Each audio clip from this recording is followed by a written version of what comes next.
अच्छा जी, इसके बाद आप लोग लिखे हैं, इसमें क्या होगा आपके पास हाइपरकाल्सीमिया। अच्छा देखिए, हमने ये बात की है Addison disease, no aldosterone, no aldosterone की वजह से हाइपोवोलीमिया, हाइपोवोलीमिया की वजह से आपके पास increase albumin bind with the calcium and increase आपके पास हाइपरकाल्सीमिया। ठीक हो गया जी। तो ये आप लोगों को पॉइंट इसका पता होना चाहिए। नेक्स्ट लिखें आप लोग, एमसीक्यूज लिखें जी, एमसीक्यूज लिख लें। और ये एमसीक्यूज आता भी है, बार बार मैं कह रहा हूं कि ये एमसीक्यूज आता भी है, यहां से लिखें। लिखें कि Addison disease, Addison Addison disease जनाब अली lead to 3 electrolyte abnormalities, 3 electrolytes abnormalities। भाई मेरा कहने का मतलब ये है कि आपके पास ये जो एडिसन डिजीज है ना, इंशाल्लाह जब आप लोग पढ़ेंगे तो ये 3 इलेक्ट्रोलाइट्स की इसमें abnormalities आती हैं। जब आप किसी पेशेंट की लैब करवाएंगे ना, तो उसमें अगर आपको ये 3 चीजें मिल गई तो आपने क्या डायग्नोस करना है, एडिसन डिजीज। तो लिख लें, नंबर 1 आपके पास इसमें होगा जनाब अली, यार एक तो मुझे आप बताएं ना, कैल्शियम, जबरदस्त, हाइपरकाल्सीमिया। क्या होगा डॉक्टर साहब, हाइपरकाल्सीमिया। और दूसरा मुझे आप एक ये बात बताएंगे कि जनाब अली सोडियम के साथ क्या होगा। जब एल्डोस्टेरोन ही नहीं है तो सोडियम की रीअब्जॉर्प्शन होगी, तो क्या होगा सोडियम ब्लड में, हाइपोनेट्रीमिया,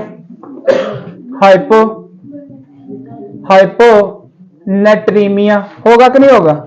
यार ये किसको समझ आया, हाइपोनेट्रीमिया आ गया ना, क्योंकि एल्डोस्टेरोन ही नहीं है, वो इसकी रीअब्जॉर्प्शन नहीं करेगा, तो इसलिए सोडियम कम होगा। फिर आपके पास जनाब अली, हाँ मुझे अब ये बताएं, मैंने यार देखें 2 चीजें आपको फिजियोलॉजी से पता होना चाहिए।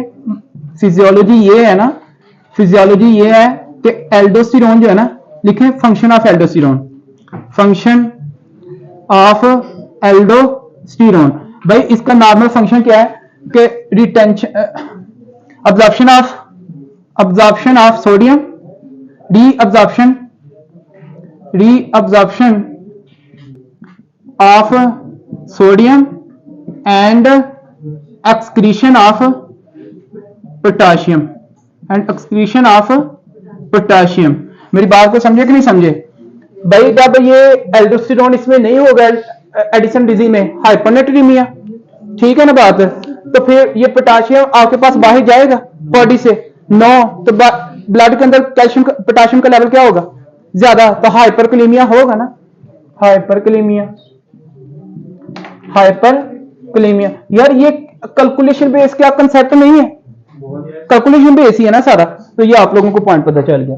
देखें जी, लास्ट पे इसका एक काज है, आप लोगों ने पढ़ा था अल्कलोसिस एंड एसिडोसिस, तो इसमें लिखें जी एसिडोसिस के बारे में। हाँ जी, इसमें लिखे नंबर 7 आप लोग लिखें एसिडोसिस। भाई ये छोटा सा एक पॉइंट है, हमने बात की थी, एक आपके पास टिप थी कि आपने कहा था कि एक हाइड्रोजन आयन ऐसा है जिसके पीछे सारे बाकी 3 और भी हाइड्रोजन आयन जाते हैं, रूल आपने बात की थी। और क्या सीन था भला, आपके पास जनाब अली हाइड्रोजन आयन था, सोडियम था, फिर पोटाशियम था और मैग्नीशियम था, ऐसे ही है ना, यही आप लोगों ने बात की थी। अब बात कर लेते हैं जी आगे, यार कैल्शियम नहीं था, कैल्शियम। अच्छा, अब इसमें ये था ना, हमने ये कहा था कल के रेस्पिरेटरी अल्कलोसिस के अंदर क्या होता है, आपके पास है हाइड्रोजन आयन का लेवल है कम, जब ये कम होगा हाइपोकाल्सीमिया होगा। लेकिन अगर रेस्पिरेटरी एसिडोसिस होता है किसी को, तो उसमें हाइड्रोजन आयन क्या होगा, ज्यादा। तो यहां पे लिखें रेस्पिरेटरी एसिडोसिस अगर किसी को होगी तो मुझे ये बताएं, उसकी लैब में अगर आप किसी बंदे को रेस्पिरेटरी एसिडोसिस है और आपने उसकी जनाबेली लैब्स करवाई, लैब में आपको क्या मिलेगा, आपको जनाबेली एक तो एसिडोसिस मतलब पीएच क्या होगी आपके पास, कम होगी, डिक्रीज पीएच होगी, और कैल्शियम का लेवल क्या होगा, ज्यादा, पोटाशियम ज्यादा, मैग्नीशियम ज्यादा। बात नहीं समझे।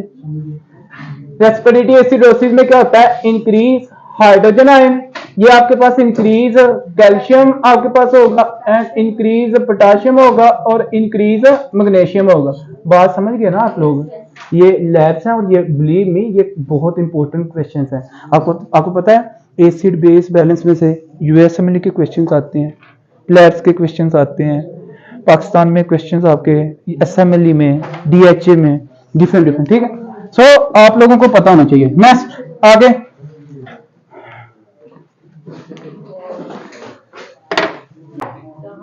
अच्छा जी। So after etiology of hypercalcemia, now we are going to discuss about clinical presentation of hyperparathyroidism या फिर clinical presentation of hypercalcemia।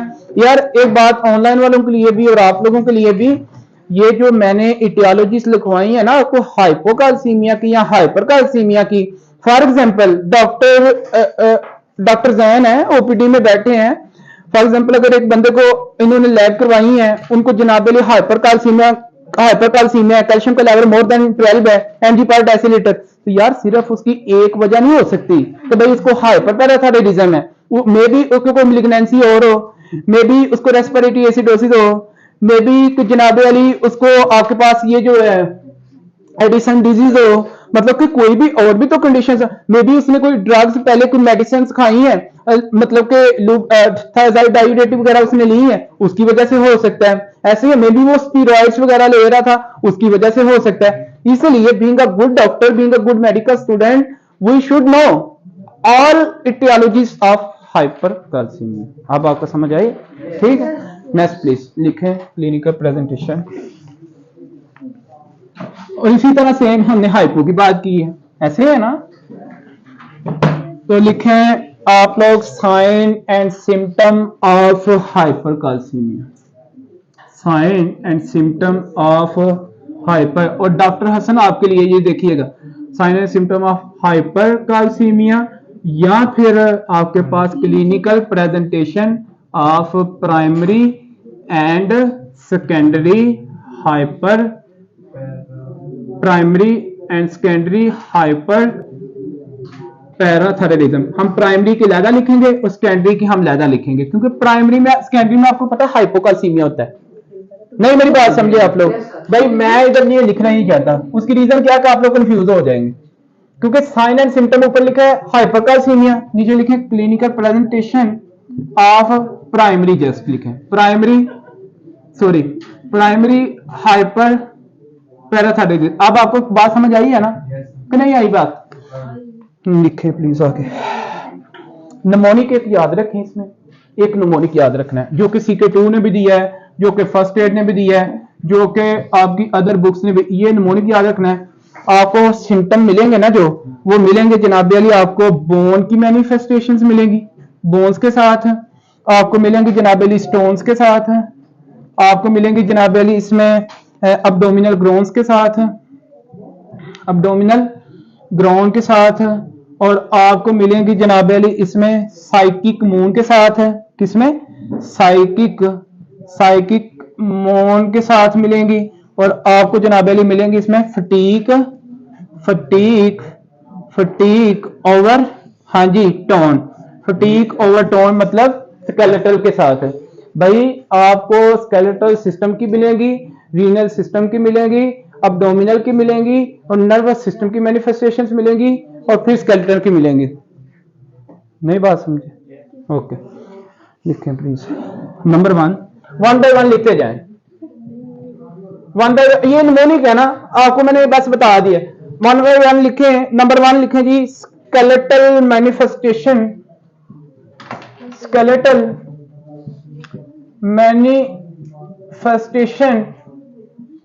Manifestation of, हाँ जी किसकी जी जनाबेली आपके पास है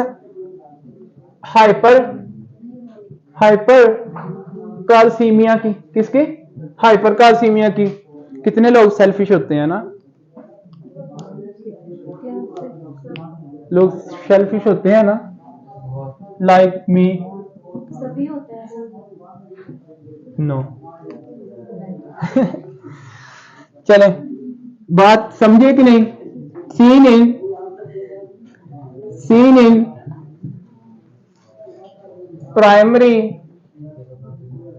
seen in primary hyper parathyroidism. भाई मुझे ये बताएं, ये जो स्केलेटल मैनिफेस्टेशन है ये आपको किस में मिल रही है? प्राइमरी हाइपर पैराथायरॉयडिज्म में। Can only be seen into raise level. एक तो ये कैन ओनली सीन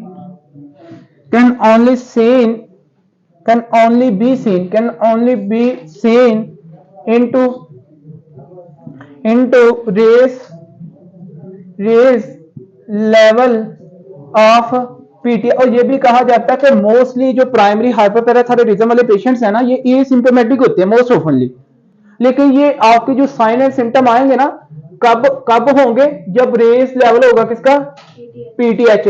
तो अब ये लिखते हैं ना, ये लिखते हैं कि मोस्ट कॉमन आपके पास जनाब इसमें कि most often result in asymptomatic hypercalcemia. Most often, but most often, अक्सर, most often result in asymptomatic, मतलब कि कोई सिम्टम नहीं आता, कभी कभार एसिम्प्टोमेटिक जनाब अली हाइपरकाल्सीमिया।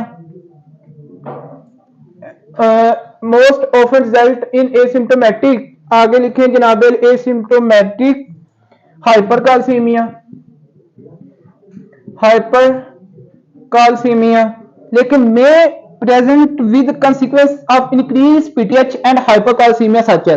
भाई मैंने ये कहा increase PTH and increase calcium की वजह से पेशेंट को साइन एंड सिम्टम आ भी सकते हैं, लेकिन आपके पास एसिम्प्टोमेटिक सिर्फ हो सकता है हाइपरकाल्सीमिया की वजह से भी। यार ये ऐसा आपको मिलेगा, ठीक है ना? लेकिन मैं आपको कंफ्यूज नहीं करना चाह रहा, मैं कह रहा हूं कि ये चीज भी आपने याद रखी, जो बुक ने लिखी है वो भी आपको पता हो।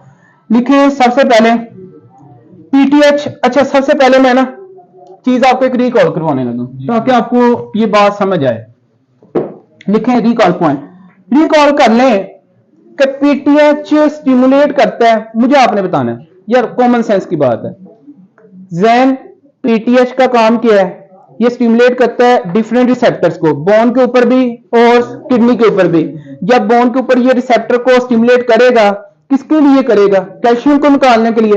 तो increase PTH stimulate to the osteoclast cell, और जब ओस्टियोक्लास्ट सेल आपके पास स्टिमुलेट होंगे तो बोन में से क्या निकलेगा? कैल्शियम। जब कैल्शियम निकलेगा तो आपके पास बोनी प्रॉब्लम्स आएंगी ना, बोन्स आपके पास ओस्टियोप्रोसिस होगा ना, बोन्स खत्म होंगी तो बोनी पेन्स वगैरह आएंगी। तो लिख लें जनाब अली सबसे पहले नंबर 1 क्लिनिकल फीचर्स इसके जो हैं जनाब अली, इसके लिखे क्लिनिकल फीचर। नंबर 1 बोनी पेन। ये लोग आपको क्या कहेंगे? डॉक्टर साहब हड्डियों में दर्द बहुत रहती है, ठीक है, समझ आई इसकी? यार स्केलेटल मैनिफेस्टेशन ऑफ हाइपरकाल्सीमिया के जो फीचर्स है ना, ये आपके पास हैं, मतलब ये आपको मिलेंगे, नहीं समझे इसकी यार मैनिफेस्टेशन। अच्छा नंबर 2 लिखें, इसमें ओस्टियोप्रोसिस होगा कि नहीं होगा? ओस्टियोप्रोसिस भाई इसके अंदर, अब ये देखिएगा इसमें पैथोलॉजिकल फ्रैक्चर होगा कि नहीं होगा? भाई ये लोग चलते फिरते मतलब कि अगर गिरते हैं तो इनकी हड्डियां टूटेंगी ना, तो पैथोलॉजिकल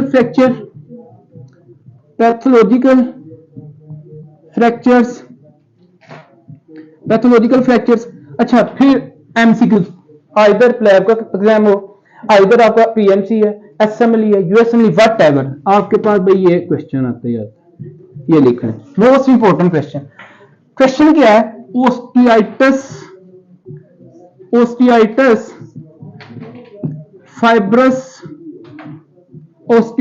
फाइब्रस सिस्टिका, ठीक है। अब ये जो चीज है ना ओस्टियाइटिस फाइब्रस सिस्टिका, ये आपको समझनी होगी। इसका सिंपल इसको कभी कभार कहते हैं ओएफसी। क्या कहते हैं? ओएफसी। तो ये आपने पॉइंट देखना है। अच्छा जी, अब होता क्या है देखें, अंडरस्टैंड करें सारी चीजें पहले। फॉर एग्जांपल ये आपके पास है जी फीमर बोन, कंडाइल्स एनाटॉमी पढ़ी है। ये आपके पास है जी फीमर फीमर बोन, और फीमर बोन को जनाब अली ये एपिकंडाइल, मीडियल कंडाइल। अच्छा जी, उसमें आपको पता है यहाँ पे होता है क्या, कैल्शियम, कैल्शियम फास्फेट होता है ना, कैल्शियम फास्फेट, ऐसे आप लोग भी बना लीजिएगा। अब मुझे ये बताएं, ये जो पेशेंट था आपके पास प्राइमरी हाइपरपैराथायरॉयडिज्म वाला, इसमें पीटीएच का लेवल क्या था, इंक्रीज पीटीएच था ना। अब इंक्रीज पीटीएच मुझे आप लोगों ने बताना है, जब इंक्रीज पीटीएच स्टिमुलेट करेगा ओस्टियोक्लास्ट सेल्स को, जनाब अली ये यहां पे आएगा, ये क्या करेगा, हाँ जी, स्टिमुलेट टू ओस्टियोक्लास्ट सेल। और भाई जब ओस्टियोक्लास्ट सेल आपके पास स्टिमुलेट होंगे तो रिजल्टेंट आपके पास क्या होगा, रिजल्टेंट बोन रिजॉर्प्शन होगी ना, बोन रिजॉर्प्शन होगी। अब मेरा आपसे ये क्वेश्चन है, मुझे आपने ये बताना है कि जब पीटीएच आएगा, फॉर एग्जांपल ये नंबर 1 एरिया है भाई, नंबर 1 एरिया, ठीक है, ये है जी नंबर 2 एरिया, समझाने के लिए नंबर 2 एरिया फॉर एग्जांपल, चले मैं ना इसको ऐसे कर, थोड़ा नीचे, ये नंबर आपके पास है जी 1 एरिया और ऊपर वाला नंबर 2 एरिया है, यहां पे भी कैल्शियम फास्फेट है। अब होता क्या है, मैं कहता हूं कि आपके पास ये पीटीएच आया, ओस्टियोक्लास्ट सेल्स को इसने किया और आके ना इस एरिया पे क्या किया, यहां से कैल्शियम ले लिया, यहां से क्या लिया, कैल्शियम, इस एरिया को क्या कर दिया, इंजर्ड, नंबर किसको, 2 वाले को।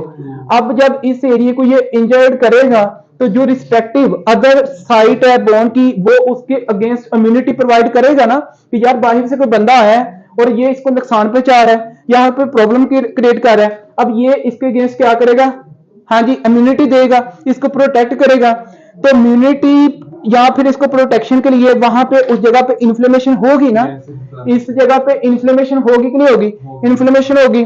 अच्छा, जब इन्फ्लेमेशन होगी तो मुझे आप लोगों ने ये बताना है कि भाई उसकी जगह आपकी बोन की इन्फ्लेमेशन को क्या कहते हैं, ओस्टियाइटिस, इन्फ्लेमेशन ऑफ द बोन होगी, नंबर 1 पॉइंट। नंबर 2 आगे देखिएगा। अब यहां पे मेरा आपसे क्वेश्चन है, doctor Hasan, most common cause of primary hyperparathyroidism 80% cause क्या था, 80% कॉज क्या था, एडिनोमा, एडिनोमा। तो भाई कैंसर किसी की बात सुनता है, नो नहीं ना सुनता, तो कैंसर क्या, ये सोचे कैंसर क्या सुनेगा, यहाँ पे कोई मसला बन रहा है, पीटीएच का लेवल पीछे क्या होगा, होता जाएगा, ज्यादा होता जाएगा ना, मतलब वो तो रुकने वाला नहीं है। जब यहाँ पे ये रुकेगा नहीं, यहाँ पे डिस्ट्रक्शन होती रहेगी विद द टाइम, यहाँ पे नेक्रोसिस होगी ना, सेल्स की नेक्रोसिस होगी, डेथ ऑफ द सेल्स होगी ना।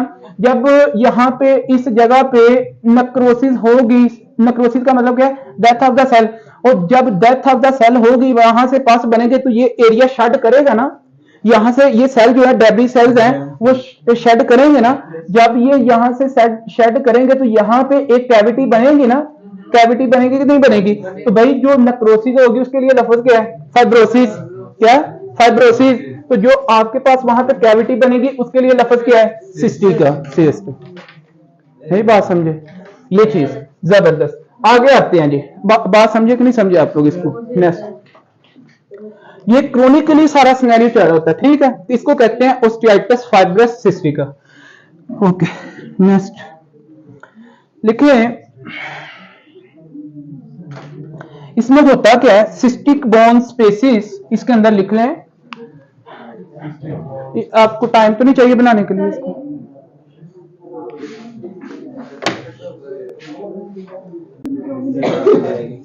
हाँ जी, चलें अब ये लिख लें कि आप लोग भाई ओस्टियाइटिस सिस्टिका बेसिकली है क्या, यहां से एमसीक्यू का क्यों आता है और आपके पास क्या सिनेरियो बनता है।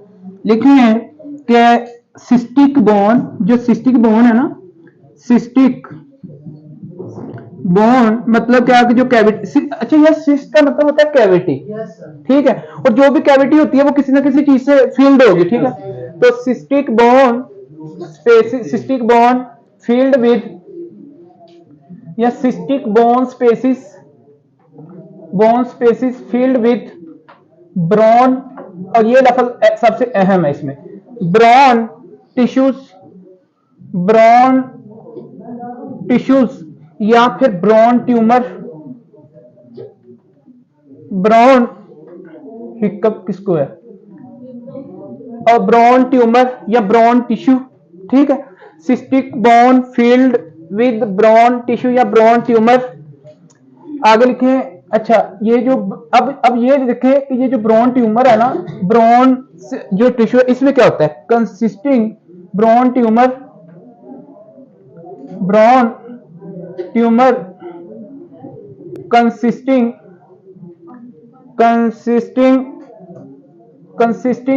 Of osteoclast, consisting of osteoclast of and deposit generally hemosidrin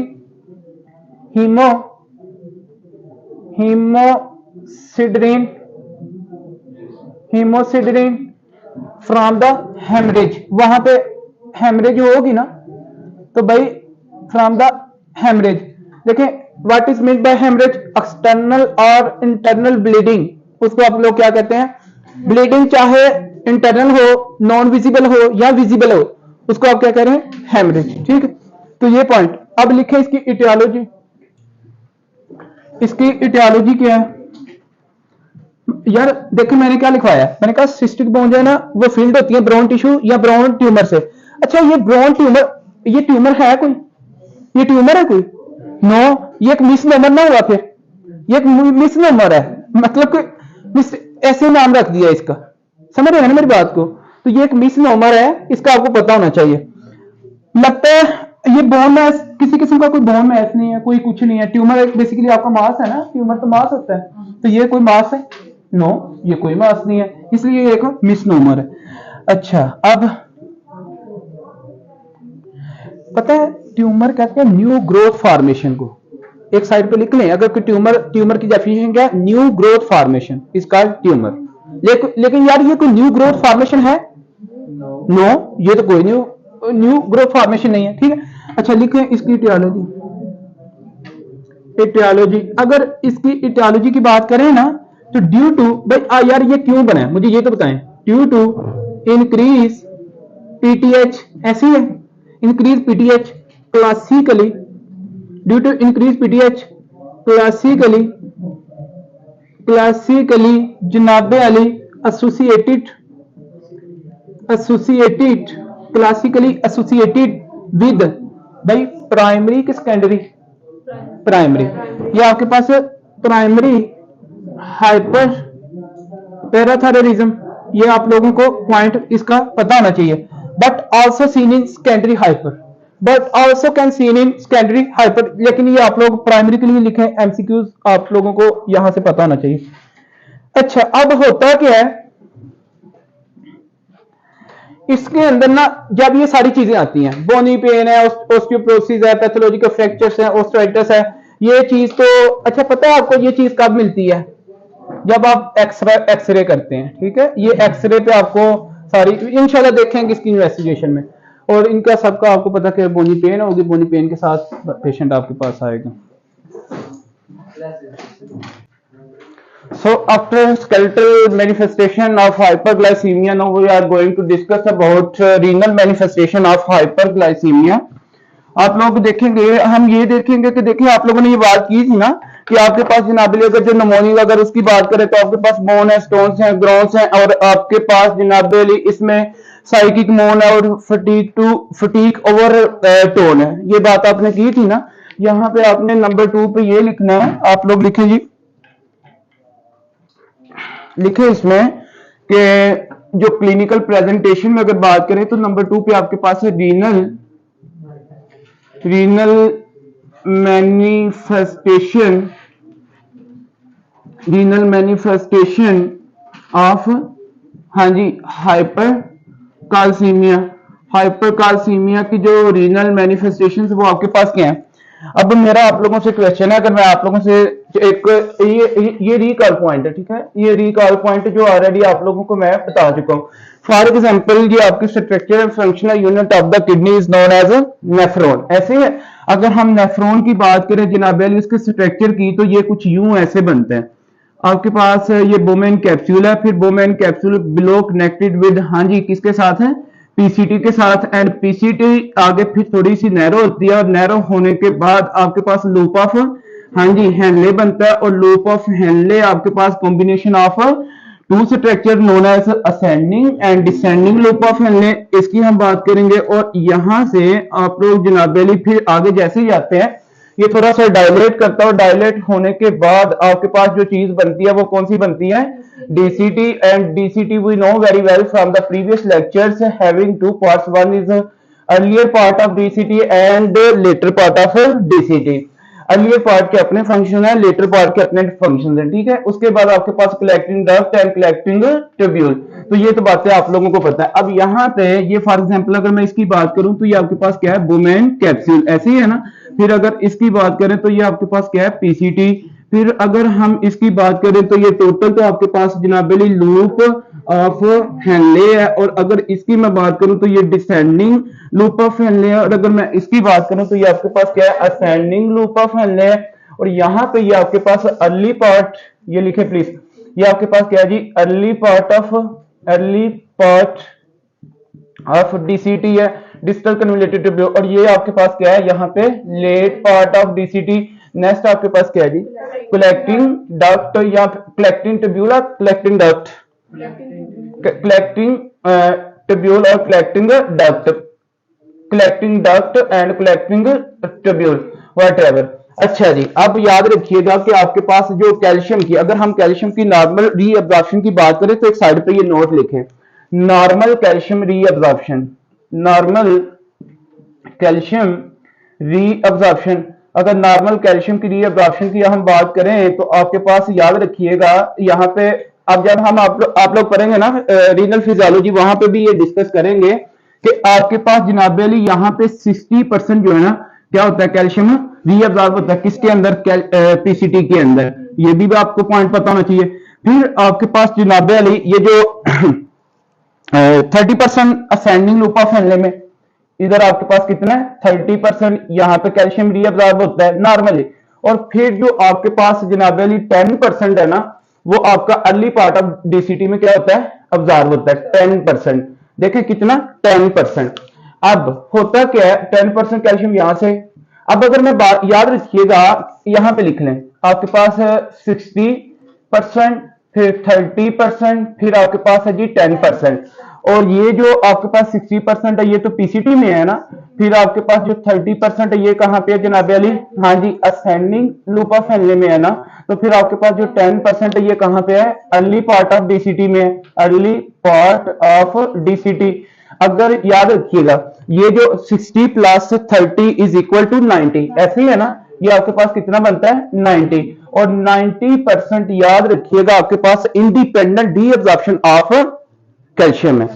लिख लें इसके बारे में, ये क्या है, इंडिपेंडेंट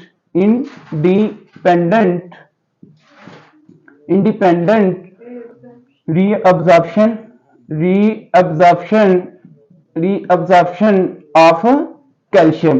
तो भाई ये इंडिपेंडेंट का मतलब क्या है, किसको किसी किस्म की कोई हार्मोन की जरूरत नहीं है। फॉर एग्जांपल अगर हम इस 10% की बात करते हैं तो इसको क्या चाहिए, पीटीएच चाहिए ना, पीटीएच आपके पास इसको आके क्या करता है, रीअब्जॉर्ब करता है। लेकिन ये 90% के लिए आपको कुछ नहीं चाहिए। अब मेरा आपसे क्वेश्चन है कि अगर किसी बंदे में हाइपरपैराथायरॉयडिज्म की कंडीशन है, हाइपरपैराथायरॉयडिज्म में जनाब अली पीटीएच क्या होगा, ज्यादा।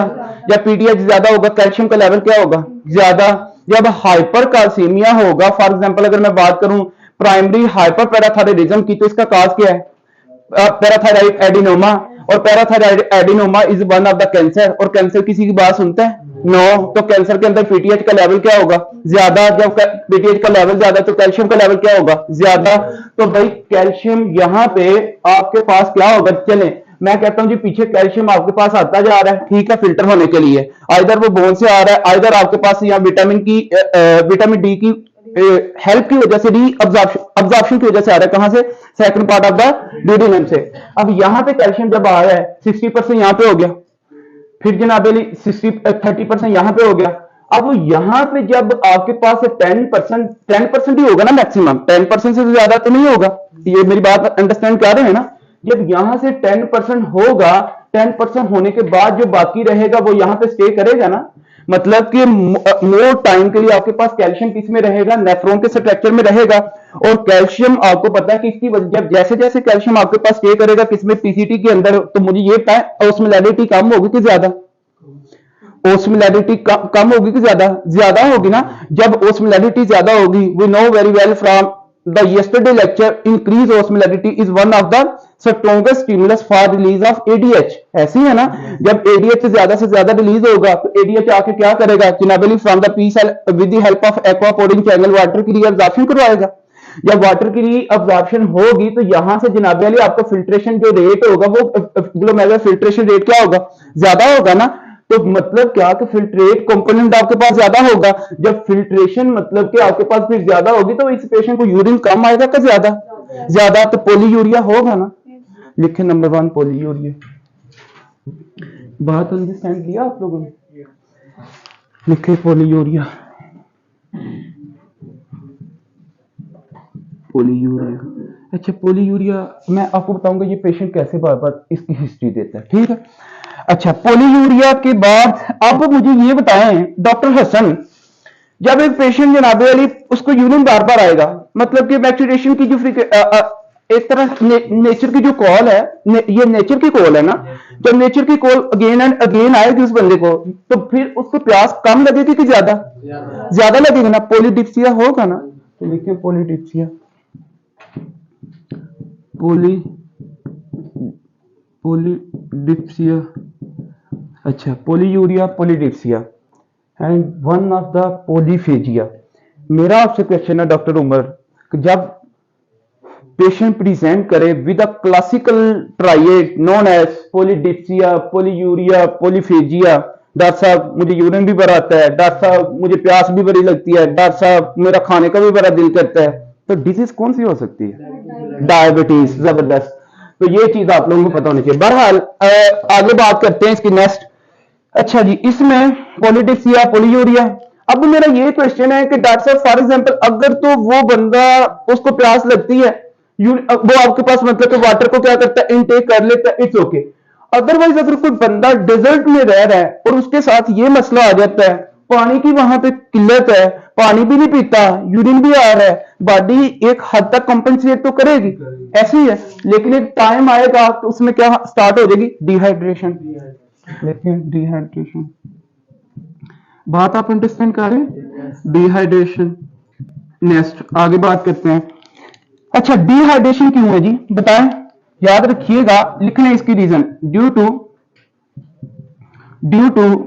Fluid loss, due to fluid loss, आपके पास फ्लूइड लॉस होगा एट रेट ऑफ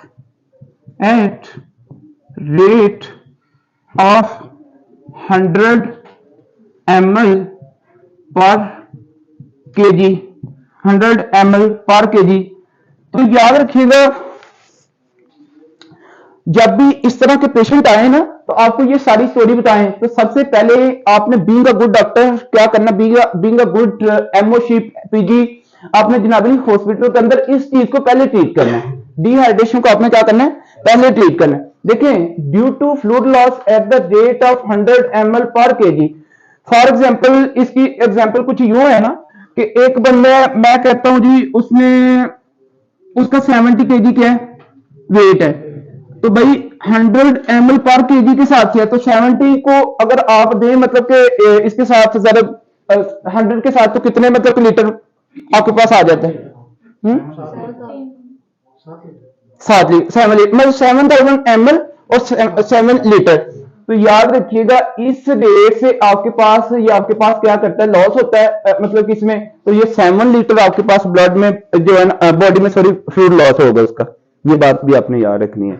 मतलब क्या, ये चीज आपको याद है, आप वेट देखें, उसका वेट मतलब क्या करेंगे, वेट आपको कैसे करना होगा, आपको पता है कि उसका वेट लॉस होगा, सारी सी बात है। अब देखें यार, आप कहेंगे डॉक्टर साहब कुछ टाइम गुजरा है कि मुझे ना पहले तो मेरा अच्छा बड़ा वजन था, लेकिन अब मुझे वीकनेस होनी स्टार्ट हो गई है, ये चीजें, और डॉक्टर साहब साथ में मुझे यूरिन भी आता है, डॉक्टर साहब मुझे प्यास भी लगती है, तो डॉक्टर साहब अब जुबान बड़ी खुशक रहती है, जुबान मेरी बहुत ज्यादा खुशक रहती है, ठीक है, इस तरह की चीजें आपसे बताएगा। अच्छा जी, नेक्स्ट नंबर 4, ये 3 आपको फीचर समझ आए, इसके रेफरेंस है। अच्छा नेक्स्ट लिखें, जब कैल्शियम ज्यादा होगा तो we know very well from the renal pathology, आप लोग सब लोगों को पता है कि जनाब अली आपके पास किडनी स्टोन्स का नेफ्रोलिथियासिस, और नेफ्रोलिथियासिस में जो आपके पास मोस्ट कॉमन नेफ्रोलिथियासिस है वो कैल्शियम फॉस्फेट, कैल्शियम ऑक्सिलेट वगैरह, ऐसे ही है ना, दो ही आपके पास कॉमन है। तो यहाँ पे कैल्शियम का लेवल क्या होगा, ज्यादा। तो भाई जब कैल्शियम का लेवल ज्यादा होगा तो कैल्शियम क्या करेगा, प्रेसिपिटेट करेगा।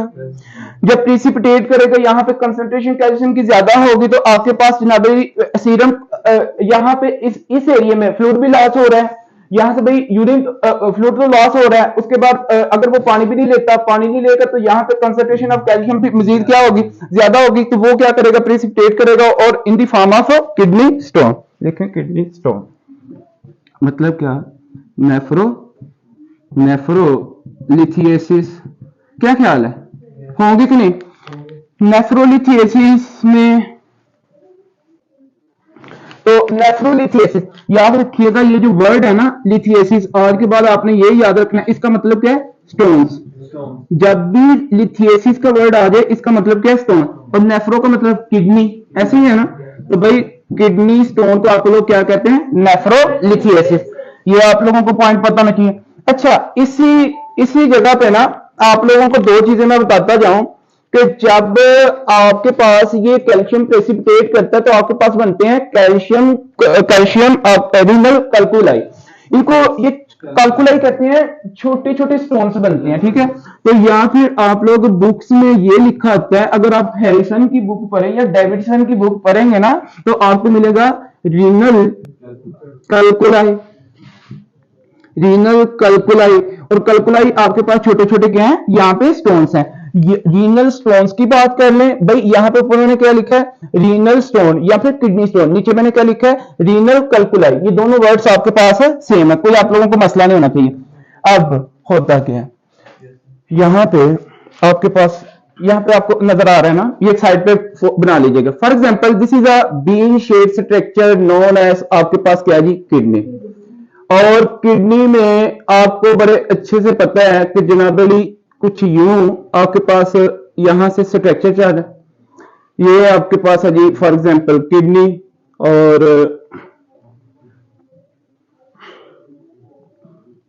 And both blow connected with, हाँ जी, यूनिरी ब्लैडर। तो ये आपके पास जनाबली यूनि ब्लैडर के साथ। अच्छा जी, अब होता क्या, मैंने बात की है इसके रेफरेंस से, आपको पीएमसी के दो एमसीक्यूज है अभी रिसेंटली, वो भी एमसीक्यूज आए थे, इसको आप लोगों ने देखना। और ओपीडी के लिए यहां से जनाब आपके पास एमसीक्यूज है, मतलब कि डायग्नोस्टिक पॉइंट्स हैं। अब क्या होता है कि जब आपके पास यहां से फिल्टर होगा, फॉर एग्जांपल याद रखिएगा कि एट द टू लेवल, दो ऐसे लेवल हैं जहां पे मोस्ट कॉमनली आपके पास रीनल कुलाई या फिर नेफ्रोलिथियासिस क्या करते हैं, स्टे करते हैं और या फिर स्टक करते हैं। क्या करते हैं, स्टे करते हैं या फिर स्टक करते हैं। अच्छा जी, एक तो जब आपके पास यहां पे फॉर एग्जांपल मैं ये कहता हूं कि यहां पे स्टोन की फॉर्मेशन हुई, ये आपके पास स्टोन की फॉर्मेशन है, और अब मुझे ये बताएं कि भाई ये स्टोन यहां से स्लिप होके आगे की तरफ आ सकते हैं ना, आगे की तरफ आ सकता है। और अब मुझे ये बताएं, आप लोग जानते हैं what is meant by renal pelvis, renal pelvis क्या किस किस को पता है जी, रीनल लफ्ज क्या है, रीनल पेल्विस। भाई यार आप एक कंडीशन पढ़ते हैं पाइलोनेफ्राइटिस, पाइलोनेफ्राइटिस क्रोनिक भी है और अक्यूट भी है। पाइलोनेफ्राइटिस का मतलब क्या है, inflammation of renal pelvis. And what is meant by renal pelvis, आपके पास यहां पे होते हैं major calyces and minor calyces, major and minor calyces. वो जब मेजर आपस में मिलते हैं और मिलके आके यहां पे सारे, फॉर एग्जांपल यार चले मैं बना देता हूं, ऐसे मतलब कि ये कुलाई है आपके, ठीक है, और ये सारे के सारे यूं आते हैं और यहां पे आके क्या करते हैं, मिलते हैं, और जो जिस एरिया पे ये मिलते हैं ना उस एरिया को क्या कहते हैं, रीनल पेल्विस। अब होता क्या है, यहां पे पेल्विक, और ये जो है, फिर मुझे एक बात बताइएगा डॉक्टर उमर, ये जो जंक्शन है इस जंक्शन को हम कह सकते हैं कि पेल्विक, और आगे क्या है, आगे यूरेटर है ना भाई, पेल्विक का जंक्शन किसके साथ है, यूरेटर के साथ, इसको कहेंगे पेल्विक यूरेटिक जंक्शन, ठीक है। तो भाई आज के बाद आप लोगों ने ये पॉइंट याद रखना है कि most common site for obstruction of nephrolithiasis लिख लें। मोस्ट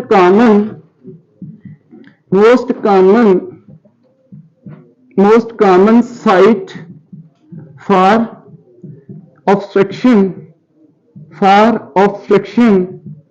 ऑफ, हाँ जी, for obstruction of nephro renal कल्कुलाई।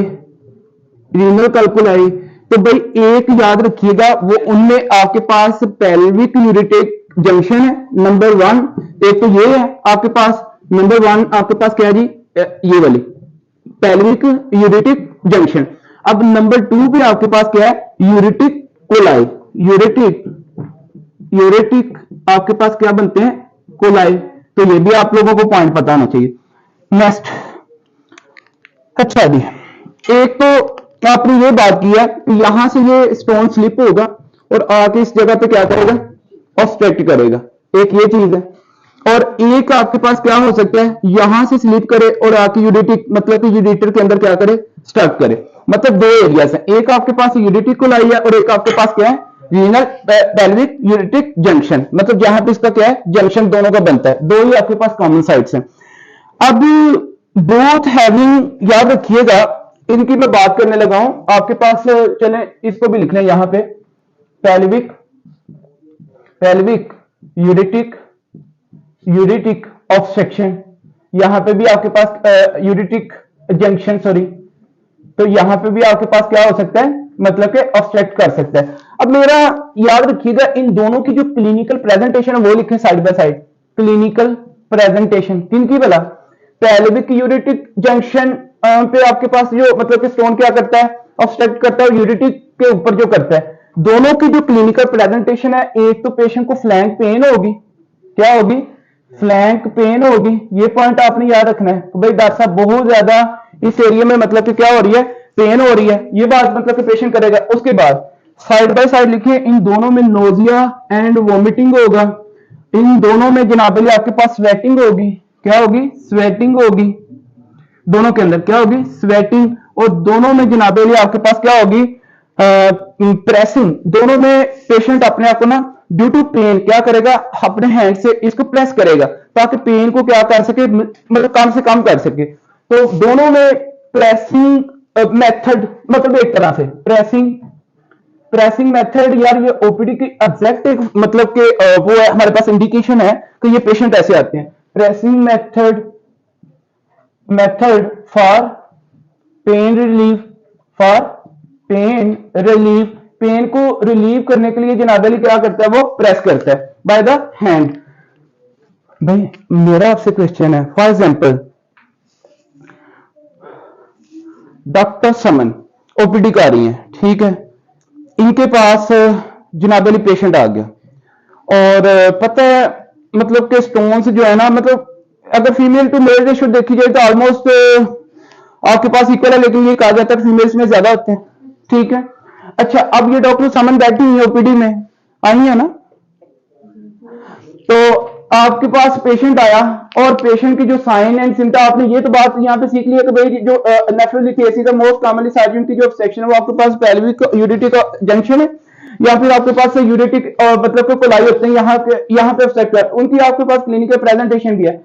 लेकिन दोनों में डिफरेंशिएट कैसे करना है, जस्ट एक पॉइंट है एग्जाम पॉइंट ऑफ व्यू से भी और हॉस्पिटल में डायग्नोस करने के लिए, सिर्फ एक पॉइंट, और वो लिखें प्लीज, लिखें डिफरेंशिएटिंग पॉइंट नंबर 5 पे लिखें। ये आप लोगों ने बना लिया है ना, ये बना लिया है, तो लिखें डिफरेंशिएटिंग पॉइंट। डिफरेंशिएटिंग पॉइंट की अगर बात करते हैं तो नंबर 5 पे लिखना आपने, नंबर 5 पे आपके पास डिफरेंशिएटिंग पॉइंट, और डिफरेंशिएटिंग पॉइंट में आपके पास क्या है, अगर तो पेशेंट की सुन लें, नंबर 1 पेन लिखे प्लीज, पेन रेडिएट जनाब अली, pain radiate from the back, pain radiate, और ये मोस्ट इंपॉर्टेंट वीआईपी पॉइंट है जी, इसमें आप लोगों ने मेंशन करना है, pain radiate from the back, ये बैक से रेडिएट करेगी टू अंटीरियर। एक तो ये मतलब कि टू एंटीरियरली, एक तो ये आपके पास स्टोरी होगी। Pain radiate loin to, number 2 लिखें, पेन रेडिएट, पेन आपके पास रेडिएट करेगी कहां से? पेन रेडिएट लाइन टू जनाबली groin area, line to groin area, toward groin area, toward groin area. एक तो ये आपके पास फीचर होगा। यहाँ पे ग्रोइंग एरिया में आपके पास क्या पड़ा हुआ है? एक्सटर्नल जेनिटेलिया, क्या? एक्सटर्नल जेनिटेलिया, ये आप लोगों को पता होना चाहिए। अच्छा जी, अब होता क्या है जनाबरी, एक देखिए फॉर एग्जांपल डॉक्टर समन ने ये सारी हिस्ट्री सुनी, लेकिन ये पूछा अच्छा आपको पेन तो हो रही है, मुझे ये बताइएगा क्या आपकी पेन कहां से कहां पे रेडिएट कर रही है? वो कहेगा हाँ डॉक्टर साहिबा मेरी जो पेन है ना बैक से स्टार्ट होती है और आगे की तरफ जो है ना मतलब कि बॉडी की जा रही है। तो अगर ये आपके पास उसने स्टोरी दे दी तो ये जो आपके पास डायग्नोस्टिक पॉइंट है ना, ये किसका है? रीनल कोलिक का, रीनल कोलिक, ये आपके पास रीनल कोलिक। भाई मुझे आप ये बताएं मैंने रीनल क्यों लिखा है? देखें एक आपकी होती है अपर यूटीआई, एक आपके पास होती है lower UTI, and renal pelvis is a part of upper UTI, और upper UTI and renal pelvis is a part of upper UTI. मतलब कि आपका अपर यूटीआई का मतलब क्या है? Unit tract infection. तो भाई इसके अंदर आप ये किडनी का पार्ट हो गया ना, फिर ये किडनी का पार्ट होगी। अब भाई रीनल पेल्विस किसका पार्ट है? फिर किडनी। तो किडनी को आप लोग क्या कहते हैं? रीनल कोलाई कह सकते हैं ना, या फिर सिंपल आप इसको ये भी कह सकते हैं कि भाई आपके पास पेल्विक यूरेट्रिक इंजेक्शन पे मतलब कि जो है ना कोलिक है, वो भी बात आप लोग कर सकते हैं। अब इसमें इसका जो डायग्नोस्टिक मेथड, ये डायग्नोज आपका होगा। तो pain radiate loin toward groin area, जब यहां से साइडों से पेन, यहां ऐसे में खड़ा हो ना, तो ये साइडों से पेन जैसे आपके पास मतलब कि यहां से निकले और आगे की तरफ आए ना, मतलब कि आपके पास एक्सटर्नल जेनिटेलिया की तरफ, तो उसको आप लोगों ने क्या कहना है? Ureteric कुलाई, ureteric कुलाई। यार ये 2 पॉइंट आपके क्लियर हो गए, और ये एमसीक्यूज है, यहां से इसको पुट कर लें एमसीक्यूज के लिए, ठीक है। बाकी सारी स्टोरी आपके साथ है, लेकिन एमसीक्यूज आप लोगों को यहां से पता चल गया। अब लिखें जी, आगे बात कर लेते हैं। ये लिख लिया? ओके, ये समझ आई है कि नहीं आई? इसमें जब आप रीनल पढ़ेंगे तो मैं फिर मजीद इस चीज को आपके साथ वहां पे आपसे पूछूंगा। अच्छा कितने पॉइंट हो गए इसके? नंबर ये कौन कितना? नंबर 5। अभी हमने 5 वाला लिखना है ना। अब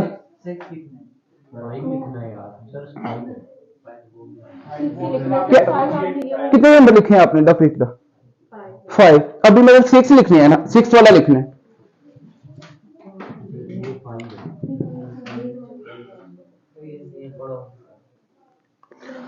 अच्छा चलें लिखें नेफ्रोकाल्सिनोसिस। अब भाई इसका मतलब क्या है? नेफ्रोकाल्सिनोसिस क्या है? लिखें deposition of calcium, deposition of calcium. Calcium की क्या होती है जी? Deposition in renal parenchyma. और मुझे आप ये बताएं कि रीनल पैरेन्काइमा को आप लोग क्या कहते हैं?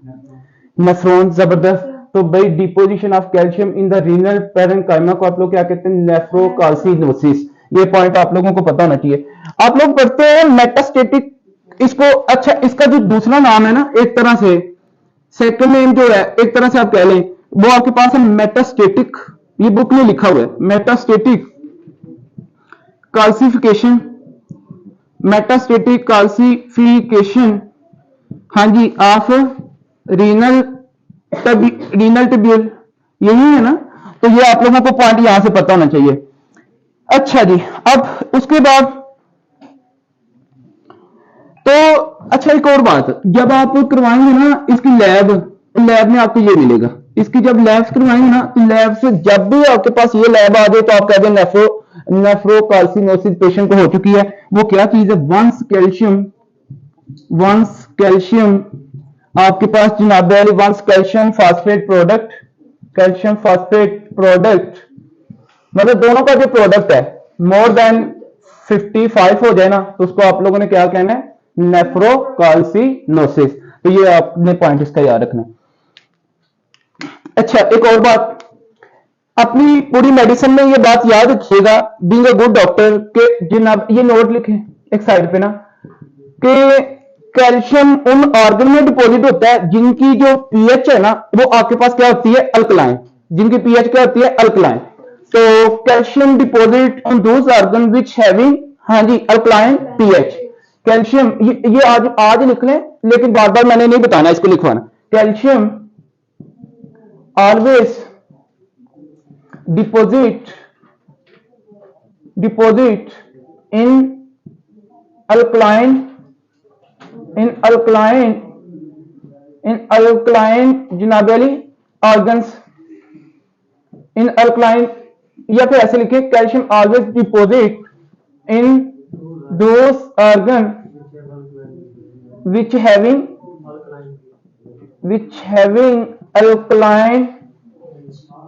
Alkaline pH. मतलब अल्कलाइन पीएच में कम होती है, पीएच की ज्यादा, बताएं ना, मोर देन 7। जबरदस्त। तो आपके पास मतलब कि पीएच क्या होनी है, ये आपके पास मोर देन 7। अच्छा, नेक्स्ट आगे बात करें, for example acid secretion organ, मैं ये कह सकता हूं भाई, मैं ये बात कर सकता हूं दूसरे रेफरेंस से, एसिड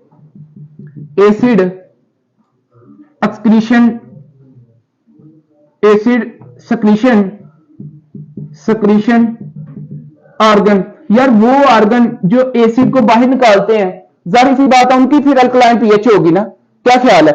एक बंदे वही आपके पास हाइड्रोजन आयन को रिमूव कर रहे हैं, तो पीएच फिर उसकी अल्कलाइन ही होगी ना। तो मुझे आपने ये बताना है, इसकी एग्जांपल आपके पास क्या है। एसिड बेस बैलेंस आप पढ़ते हैं, हाँ जी, उसमें आपके पास लंग्स होते हैं, उसमें आपके पास किडनी होती है, तो इसकी बेस्ट एग्जांपल आपके पास किडनी है ना। तो आपके पास इसमें किडनी, तो किडनी में पता ये चला कि kidney is one of the organ which having alkaline pH. नहीं बात अंडरस्टैंड की। तो मुझे अब ये बताइएगा कि भाई आपके पास कैल्शियम डिपोजिशन होने के यहां पे फिर ज्यादा से ज्यादा चांसेस होंगे ना। जब यहां पे ज्यादा से ज्यादा चांसेस होंगे तो नेफ्रोकाल्सिनोसिस होगा ना। तो ये आपको पॉइंट यहां से पता होना चाहिए। नेक्स्ट प्लीज आगे। नंबर 7 ऐसे है ना। नंबर 7 पे लिखे हैं भाई, अगर मैं आपसे बात करूं, मुझे आपने बताना है यार, चाहे आप नेफ्रोकाल्सिनोसिस की बात कर लें, चाहे आप जनाब अली नेफ्रोलिथियासिस की बात कर लें, तो डॉक्टर आयशा अगर एक पेशेंट है वो आपके पास क्रोनिकली जनाब अली नेफ्रोकाल्सिनोसिस, और उस बंदे को क्रोनिकली एक लॉन्ग टाइम से उसको नेफ्रोलिथियासिस है, तो क्या as a complication chronic renal failure हो सकता है ना, हो सकता है ना। तो लिखें प्लीज इसमें आप लोग कॉम्प्लिकेशन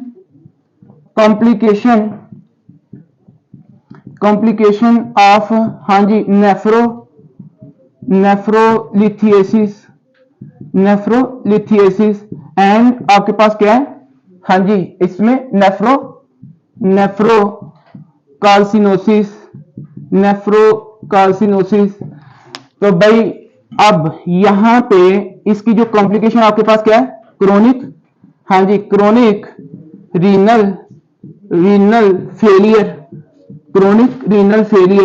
तो भाई मुझे ये बताएं, तो क्या फिर डॉक्टर मनाहल हम इसको इग्नोर कर सकते हैं, नेफ्रोलिथियासिस को? क्या हम नेफ्रोकाल्सिनोसिस को इग्नोर कर सकते हैं? आपके पास पेशेंट आए तो आपने कहना कि भाई गुर्दों में फतरियां तो वैसी होती रहती हैं, ऐसे ही है ना। ऐसी बात अगर आप करें तो एक तरह से इग्नोरेंट है ना ये। तो भाई आपने फिर याद रखना है कि पेशेंट के बजाय इसके पे आप उसके गुर्दे फेल करें, आप इसको ट्रीट करें, इसकी यहां तक नौबत ही ना आए। ठीक हो गया जी, नेक्स्ट प्लीज।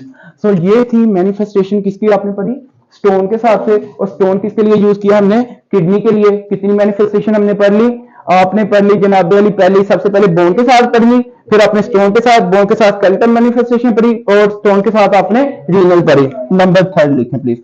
उसके बाद था अब्डोमिनल क्रोन, ऐसे है। और abdominal Crohn किसमें पढ़ते हैं आप लोग, मुझे बताएंगे जरा, या ऐसा कौन सा सिस्टम है जिसमें आप, जबरदस्त, गैस्ट्रो इंटेस्टाइन मैनिफेस्टेशन फॉर हाइपरक्लाइसीमिया, हाइपरकाल्सीमिया, तो ये लिखें, नंबर 3 है ना, गैस्ट्रो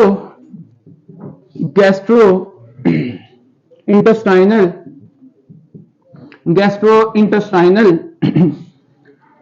मैनिफेस्टेशन, ये बात समझ आ रही है ना आपको, मैनिफेस्टेशन ऑफ हाइपरकाल्सीमिया, तो ये आपको पॉइंट है, पता होना चाहिए। अच्छा, यहां से और इसके रेफरेंस में आप क्या लिखेंगे, अब्डोमिनल, हाँ जी, अब्डोमिनल क्राउन लिखेंगे ना भाई, अब्डोमिनल क्राउन की आप लोग बात करेंगे, तो ये आप लोगों को पता होना चाहिए। नेक्स्ट प्लीज, अब आगे बात करते हैं।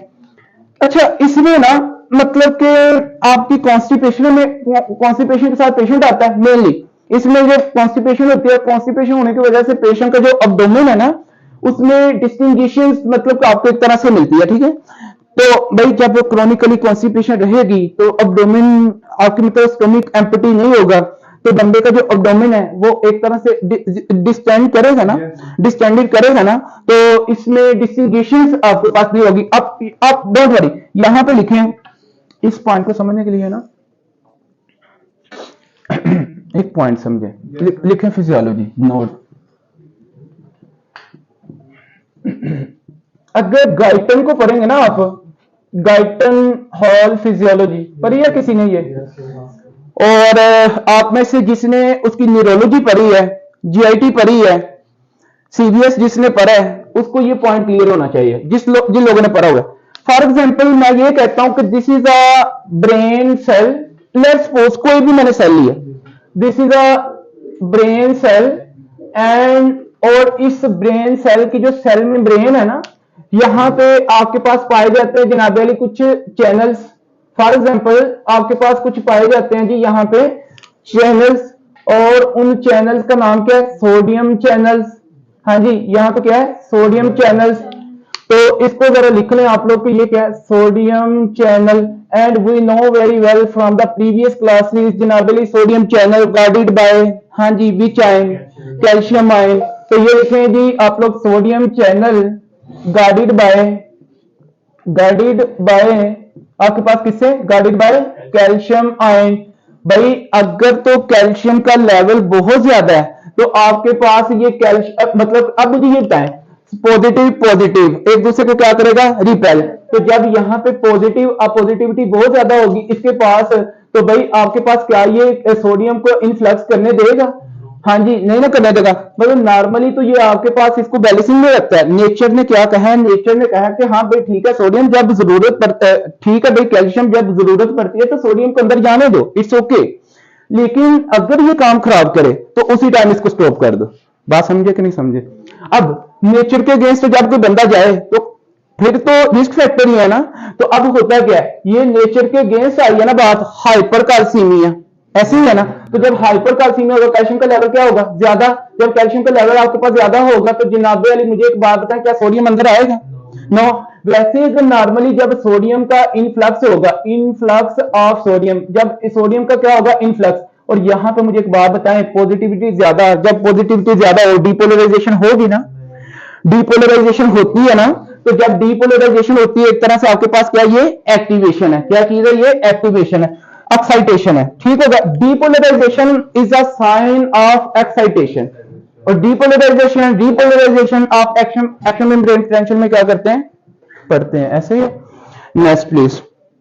अच्छा जी, अब मुझे आप बताएंगे, मेरा आपसे वैसे क्वेश्चन है, टेटनी हमने पढ़ा था, एक है टेटिनस, वो तो आरटीयू की वजह से होता है। तो ये जो टेटनी है जिसमें आपने कार्बोपिडाइल स्पाज्म की बात की थी, इवन देन डॉक्टर अदनान ने उसकी एक एनिमेशन भी भेजी थी, आप लोगों ने शायद देखी हो, ग्रुप में देखी थी ना। अच्छा, अब वो टेटनी किसका साइन थी जी, क्या नाम है आपका डॉक्टर साहब, डॉक्टर जैन ना, क्या आपका जैन। टेटनी में क्या था, कैल्शियम क्या इंक्रीज डिक्रीज, मतलब क्या था, डिक्रीज ना, तो बोले क्या है, ऐसे कार्य क्या हुआ है, उसको क्या कहते हैं ऐसे करने को? डिक्रीज हाइपोकाल्सीमिया। मतलब क्या, हाइपोकाल्सीमिया के साइन एंड सिम्टम में आपने टेटनी की बात की थी, और टेटनी के अंदर कैल्शियम का लेवल क्या कम था, कम होने की वजह से सोडियम ज्यादा आ रहा था, सोडियम ज्यादा होने की वजह से डीपोलराइजेशन ज्यादा थी, डीपोलराइजेशन से आपके पास टेटनी था, टेटनी में आपने 5 वो देखे थे एक्शंस देखे थे, ऐसे हैं 5 एक्शंस देखे थे ना, around the thumb wrist hands, ये वो सारी चीजें। बहरहाल अब होता क्या यहां पे, ये देखिएगा,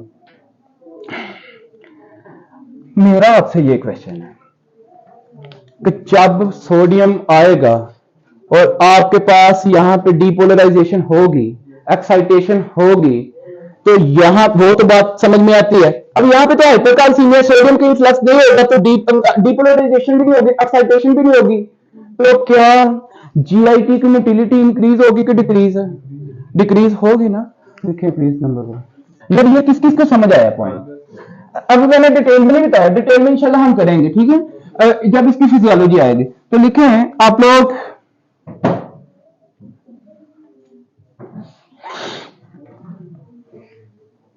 decrease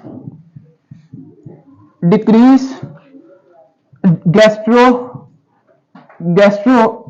intestinal, decrease gastro intestinal जनाब अली आपके पास क्या है, मोटिलिटी। हाँ जी ऐसी है ना। अब यार इसकी रीजन क्या है, आपने अगर कोई आपसे पूछ ले कि डॉक्टर साहब हाँ ये बताए ना कि इसकी रीजन है, तो रीजन इसकी ये है ना कि increase of calcium, increase calcium जनाब अली क्या करता है, इनहिबिट इनफ्लक्स, हाँ जी inhibit influx of sodium, influx of sodium, और उसका जो रिजल्ट है वो क्या है, रिजल्ट आपके पास जनाब इसमें नो जनरेशन ऑफ, हाँ जी नो जनरेशन ऑफ AMP, मतलब क्या, एक्शन मेम्ब्रेन पोटेंशियल। बात समझे कि नहीं समझे? बॉडी के हर पार्ट की अपनी अपनी क्या है, AMP है, एक्शन मेम्ब्रेन पोटेंशियल है। ठीक हो गया, नेक्स्ट आगे बात करते हैं। अब मेरा आपसे क्वेश्चन है भाई, ये तो बात मैंने कर दी, अब इसके आउटकम क्या होगा? इसके आउटकम सारे के सारे मुझे लिखवाएंगे जी डॉक्टर जुबैर, आपने इसके आउटकम मुझे लिखवाए ना, मतलब जीआईटी के अंदर इसके आउटकम क्या क्या हो सकते हैं, मतलब डिक्रीज की वजह से। नंबर 1 कॉन्स्टिपेशन कह सकते हैं ना, लिखें प्लीज कॉन्स्टिपेशन, और ये इसका मोस्ट इंपॉर्टेंट पॉइंट है, कॉन्स्टिपेशन होगी। अच्छा जी, क्योंकि भाई आपके पास यहां पे पेरिस्टाल्सिस मूवमेंट ही नहीं होगी और एम्पटी ऑफ द स्टोमक नहीं होगी, तो ये आप लोगों को पॉइंट पता होना चाहिए। तो गैस्ट्रिक एम्पटी क्या होगी इससे, हाँ जी बताएं प्लीज। गैस्ट्रिक एम्पटी आपके पास क्या करेगी, डिले करेगी, ये भी पॉइंट आप लोगों को पता चल गया। अब एक साइड पे लिखे, चलें ये बाद में लिखवाता हूं। नंबर 2 पे लिखे आप लोग यहां पे। अच्छा अब मेरा एक क्वेश्चन है, बड़ी कॉमन सेंस की बात है, आपने सुनना स्पेशली। जब डिक्रीज मोटिलिटी होगी, पेरिस्टाल्सिस कम होगी, तो एम्पटिंग ऑफ स्टमक क्या होगी, कम होगी, डिले करेगी। फूड पार्टिकल ज्यादा से ज्यादा कहां पे स्टे करेंगे, स्टमक में। तो भाई जब स्टमक में फूड पार्टिकल स्टे करेंगे, मेरा ये क्वेश्चन है, मुझे आप लोगों ने ये बताना, चले मैं यहां पे डायग्राम बनाता हूं। This is a 25 centimetre in length food pipe known as oesophagus below connected with J shaped structure known as stomach, and the stomach below connected with the small intestine first part known as duodenum, and from the duodenum second part we know absorption of the nutrients। भाई मेरा आपसे ये question है, जब यहाँ पे peristalsis कम है, यहां से भी पेरिस्टाल्सिस, यहाँ पे आपके पास क्या होते हैं, पाराइटल सेल। कौन से सेल, P सेल भी इनको कहा जाता है, पाराइटल सेल। और पाराइटल सेल क्या करते हैं, आपके पास H पॉजिटिव को क्या करते हैं, आपके पास रिलीज करते हैं, जिसकी वजह से आपके पास मतलब कि जब सोडियम, मतलब कि जब आपके पास तो बंदा यहां से सोडियम क्लोराइड लेता है ना, तो यहां पे आपके सोडियम और क्लोराइड आपके पास क्या हो जाता है, डिसोसिएट, और यहां से क्लोरीन जो आपके पास है ना, ये पॉजिटिव साइन है, ये नेगेटिव साइन है, ये जब आपस में मिलते हैं तो क्या बनता है, HCl। तो भाई मुझे ये बताना है और HCl का जो स्टिमुलस है ना वो फूड पार्टिकल्स हैं। तो जब स्टोमिक एम्प्टी नहीं होगा तो फूड पार्टिकल यहाँ पे स्टे करेंगे ना। जब फूड पार्टिकल लॉन्ग टाइम के लिए यहाँ पे स्टे करेंगे तो पैराइटल सेल क्या सोचेंगे कि शायद यार हमारी वजह से, हमारे HCl के कम होने की वजह से ये फूड पार्टिकल यहाँ पे इनकी डाइजेशन नहीं हो रही। जब यहाँ पे HCl का लेवल बहुत ज्यादा इंक्रीज होगा तो मुझे ये बताएं पेप्टिक अल्सर डिजीज के चांसेस होंगे ना? नहीं बात समझे? नेक्स्ट प्लीज आगे लिखें। तो भाई इंक्रीज चांसेस ऑफ PUD आप लिखें PUD, पेप्टिक अल्सर डिजीज। और पेप्टिक अल्सर डिजीज आपको पता है गैस्ट्रिक अल्सर भी होते हैं, डुओडेनल अल्सर भी होते हैं, और इनकी भी अपनी अपनी डिफरेंशिएटिंग पॉइंट है। कुछ पेशेंट्स आपके पास आते हैं, डॉक्टर साहब जब खाना खाता हूं फिर पेन होती है। कुछ कहते हैं डॉक्टर साहब जब खाना नहीं ना खाता फिर पेन होती है। वो क्या सिनेरियो है GIT के अंदर? नेक्स्ट प्लीज आगे देखें। और पता है आप लोगों को इसके जो फीचर्स हैं वो क्या है? यहाँ पे इनमें फीचर्स आपके पास पेशेंट लेके आते हैं, नोजिया, वोमिटिंग, एपिगैस्ट्रिक पेन, दिल की घबराहट, मतलब क्या, इवन देन पल्पिटेशंस। लोग कहते हैं ऐसा लगता है, इन पेशेंट्स को ऐसा लगता है कभी कभार कि मुझे हार्ट अटैक होने वाला है, ऐसे भी फीलिंग्स आती है, ठीक है। पल्पिटेशंस, इनकी दिल की घबराहट, इनको नोजिया, वोमिटिंग, इनकी एपिगैस्ट्रिक पेन, इवन देन के चक्कर आना, इवन देन के इनकी मतलब के मसल हेड, ये सारी के सारे, लेकिन ये क्रोनिकली, ये बात भी याद रखिएगा। नेक्स्ट आगे लिखें। और अच्छा इसके फीचर्स लिखें क्लिनिकल। मैं आप लोगों के लिए आज के बाद जिस बंदे को भी ऐसा हो आप लोग ट्रीट करें उसको, ठीक है। देखिए इसमें आपके पास क्या होगा कि जनाब अली एपिगैस्ट्रिक पेन, और पता है एपिगैस्ट्रिक पेन कहां होती है? एपिगैस्ट्रिक पेन, हाँ जी, और नोजिया वोमिटिंग, और इसमें जनाब अली इवन देन के चक्कर आना, सीजर्स लाइक लिटिल बिट आपके पास, और ड्रोजीनेस फॉर एग्जांपल। तो इनको जनाब अली सीजर्स वगैरह, कन्वर्जेंस वगैरह लिटिल बिट, ठीक है, एक तरह से। और हार्ट abnormalities, हार्ट इंक्रीज, जबरदस्त इंक्रीज हार्ट रेट। तो एक तरह से ये भी इनको, और इनको इंप्रूव कैसे करना है, इसका ट्रीटमेंट क्या वो लिख लें भाई। इन पेशेंट्स को आप बताएं इंप्रूव डाइट, नंबर 1 इंप्रूव करें किसको? डाइट को। और इंप्रूव डाइट में क्या करना है? Simple diet. क्या? Simple diet. तो मतलब इंप्रूव डाइट का ये मतलब इन लोगों को कहें कि भाई आप लोग क्या करें, फैटी डाइट को डिक्रीज करें, फैटी। और आपको पता ना कि जो फैटी डाइट है वो ज्यादा से ज्यादा टाइम के लिए क्या करती है? स्टे करती है, उसको ज्यादा से ज्यादा टाइम लगता है डाइजेशन में। और HCl फिर ज्यादा से ज्यादा टाइम के लिए रहेगा तो फिर ज्यादा से ज्यादा इरिटेट करेगा। फिर लिखें, ये डॉक्टर साहब आपके लिए मैं लिखवा रहा हूं, उस दिन आपकी ये सारी हिस्ट्री थी, ऐसे है ना। अच्छा, डिक्रीज फैटी डाइट, उसके बाद आप लोग लिखें डिक्रीज टी, बल्कि कट ऑफ हो जाए, कट ऑफ जनाब कहां से? Cut off T and coffee से, ठीक होगा जी। फिर लिखें नंबर 4 पे आप लोग जनाब इसमें कट ऑफ कोला वगैरह, फॉर एग्जांपल कोक वगैरह, मतलब कि ड्रीम की कोला वगैरह, अल्कोहल, ये वो सारी चीजें। और कट ऑफ करें किसे? फास्ट फूड से, जंक फूड जो है, ठीक है, इन चीजों से मतलब कि। और इनमें क्या करें? इंजेक्शन, सॉरी टैबलेट्स वगैरह, कैप्सूल वगैरह, राइजिक्स, उसके बाद मेट्राजोल, पेंटाजोल, आइसोमेप्राजोल, ये सारी की सारी जी ओमेगा के कैप्सूल आते हैं, पता। लेकिन आजकल वो उसकी मेरे ख्याल में लोग उससे रजिस्ट कर गए हैं। बहुत सारे लोगों को ओमेगा के कैप्सूल खाने से फर्क ही नहीं पड़ता, ठीक है, लोग इनटॉलरेट कर गए उसको। समझ आ रही है? आगे आते हैं जी, बात करते हैं। नेक्स्ट लिखें। अब होता क्या है, मुझे एक बात बताएं, ये आपको कोई बंदा नहीं बताएगा, बिलीव मी। इसमें होता है आपके पास नंबर 3 पे लिखें acute pancreatitis. Acute pancreatitis,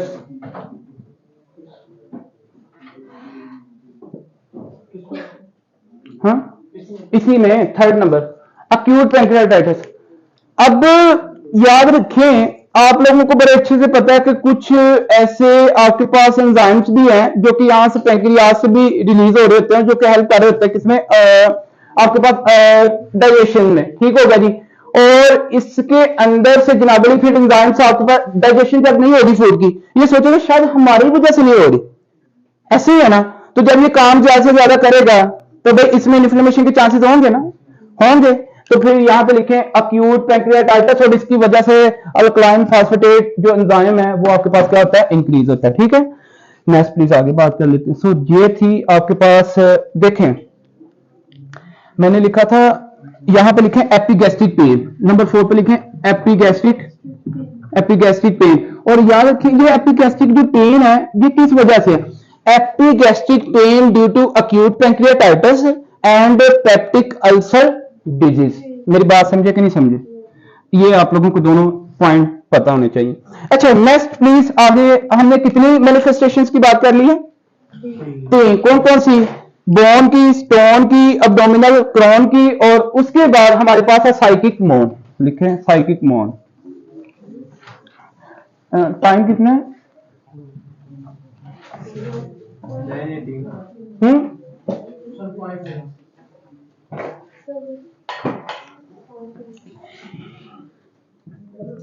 number 4 ना, लिख ले CNS manifestation, CNS manifestation, CNS manifestation और CNS manifestation of hyper calcaemia.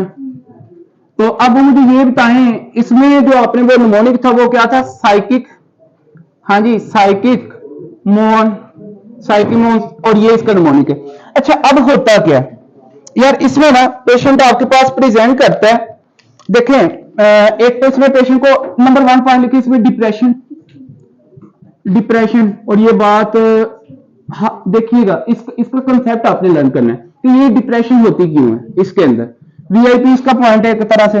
लिख ले पहले लिखे डिप्रेशन, फिर लिखे नंबर 2 पे फिट्स या फिर सीजर्स, फिर लिखें आप लोग जनाब अली यहां पे अल्टर स्टेट ऑफ कॉन्शियसनेस, और अल्टर स्टेट ऑफ कॉन्शियसनेस के जो क्लिनिकल फीचर्स हैं ना, अब वो लिख लें। इसमें बंदे को होती है ड्रोजीनेस, क्या होती है, ड्रोजीनेस, इसमें बंदे को होती है कंफ्यूजन, बंदे को नहीं पता चल रहा होता कि सोसाइटी में क्या चल रहा है। ठीक है, इसमें बंदा इवन देन के, इसमें बंदे को होते हैं कन्वर्जेंस, और इसमें बंदा इवन देन कोमा में भी। ठीक है, कोमा पता किसको कहते हैं, what is definition of coma, जी डॉक्टर इकरा पता है, डॉक्टर ईशा, डॉक्टर नालैन जहरा, जी हसन जैन, कभी बताया नहीं कोमा की डेफिनेशन। आप कितनी लॉन्ग टर्म, कितना टाइम के बाद हम कह सकते हैं जी,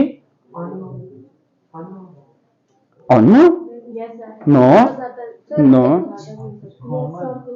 कभी कभी ये ज्यादा होता है, कभी कभी ये कम भी होता है, 3-4 दिन के लिए होता है, कभी नहीं, एक पेशेंट है फॉर एग्जांपल, आपके doctor Hasan OPD emergency ward में है, वार्ड के अंदर पेशेंट को आपने एडमिट कर दिया, वो बंदा बेहोश हो गया, अब कितने घंटे वो बेहोश रहेगा तो आप उसको कह देंगे ये कोमा में, by 24 hour, more than 24 hour time, more than 24 hours.